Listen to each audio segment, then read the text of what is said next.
ये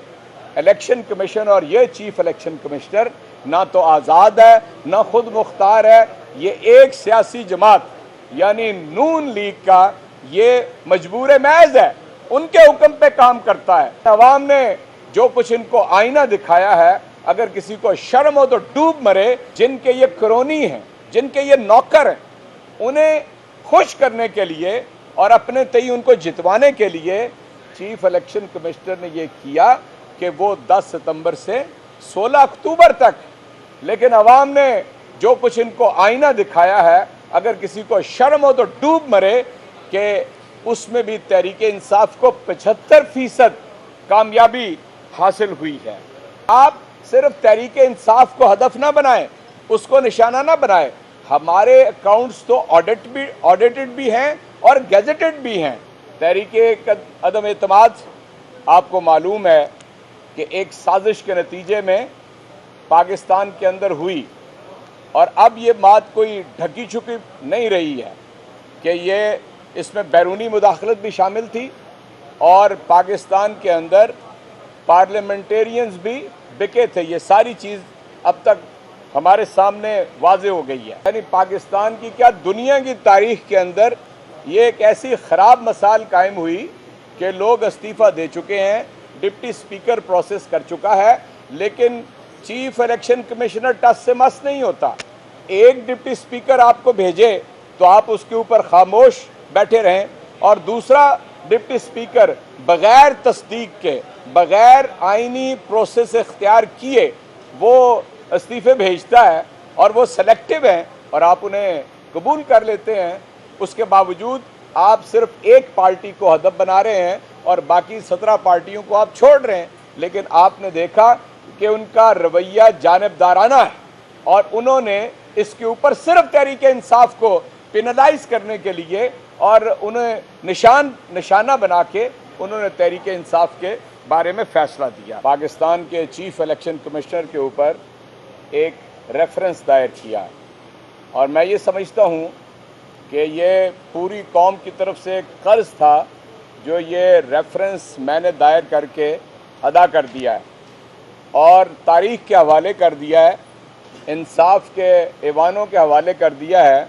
कि वो इसके बारे में क्या फ़ैसला करते हैं। मैं इसको इस बात से आगाज़ करूँगा कि मैं डस्का के इलेक्शन कि जो 19 फरवरी 2021 को हुए थे, उससे इस फ़र्क को मैं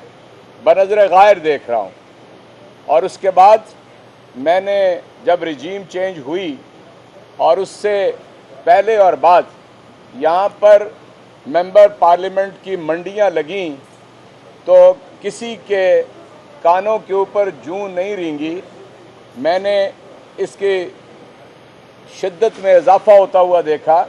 कि जो जज्बात पाकिस्तानी कौम के थे कि कोई अदारा, वैसे तो बहुत सेंसिटिव है, लेकिन इसके ऊपर किसी ने कोई हॉर्स ट्रेडिंग के हवाले से कोई गिरफ्त नहीं किया। तहरीक अदम एतमाद आपको मालूम है कि एक साजिश के नतीजे में पाकिस्तान के अंदर हुई, और अब ये बात कोई ढकी छुपी नहीं रही है कि ये इसमें बैरूनी मुदाखलत भी शामिल थी और पाकिस्तान के अंदर पार्लियामेंटेरियंस भी बिके थे। ये सारी चीज़ अब तक हमारे सामने वाजे हो गई है। लेकिन जो टर्निंग पॉइंट है वो आप देखिए कि कासिम सूरी जब एक्टिंग स्पीकर थे तो तहरीक इंसाफ के 123 अरकान असम्बली ने इस्तीफ़े पेश किए और वो प्रोसेस करने के लिए इलेक्शन कमीशन को भेज दिए गए। लेकिन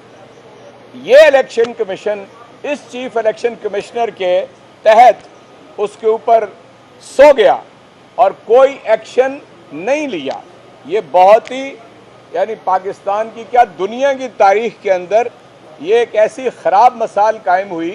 कि लोग इस्तीफ़ा दे चुके हैं, डिप्टी स्पीकर प्रोसेस कर चुका है, लेकिन चीफ इलेक्शन कमिश्नर टस से मस नहीं होता। उससे चंद महीने बाद जब स्पीकर तब्दील हुआ और राजा परवेज़ अशरफ साहब इस इम्पोर्टेड हुकूमत के स्पीकर बने तो ये तमाशा आप देखिए कि 11 मेंबरान असेंबली को नामालूम वजूहात की बुनियाद पर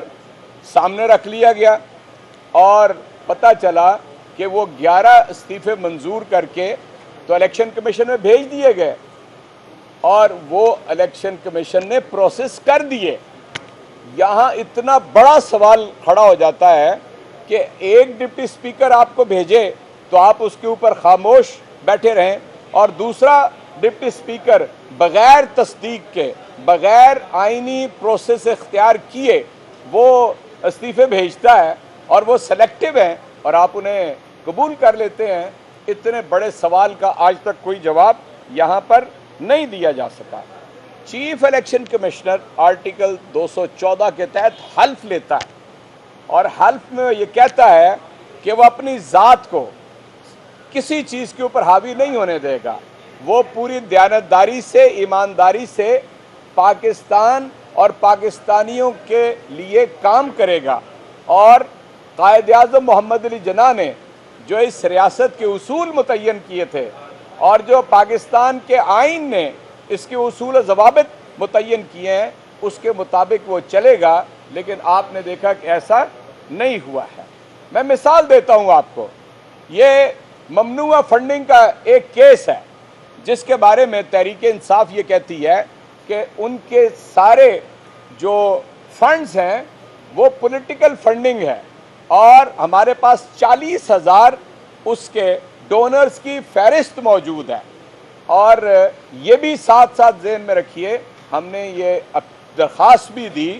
कि आप सिर्फ तहरीक इंसाफ को हदफ ना बनाएं, उसको निशाना ना बनाएं। हमारे अकाउंट्स तो ऑडिटेड भी हैं और गैजेटेड भी हैं, उसके बावजूद आप सिर्फ एक पार्टी को हदफ बना रहे हैं और बाकी 17 पार्टियों को आप छोड़ रहे हैं। लेकिन आपने देखा कि उनका रवैया जानिबदाराना है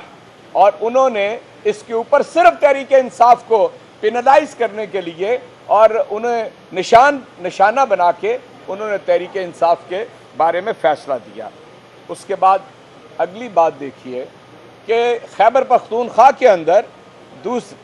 दूसरे मरहले का जब इलेक्शन होता है तो गवर्नमेंट ये कहती है कि मौसम ऐसा नहीं है, आप इलेक्शन कुछ पोस्टपोन कर दें, लेकिन जवाब नफ़ी में आता है इसलिए कि वहाँ पर भी हुकूमत तहरीक इंसाफ की है। उसके बरक्स सैलाब आने से पहले की बात मैं कर रहा हूँ,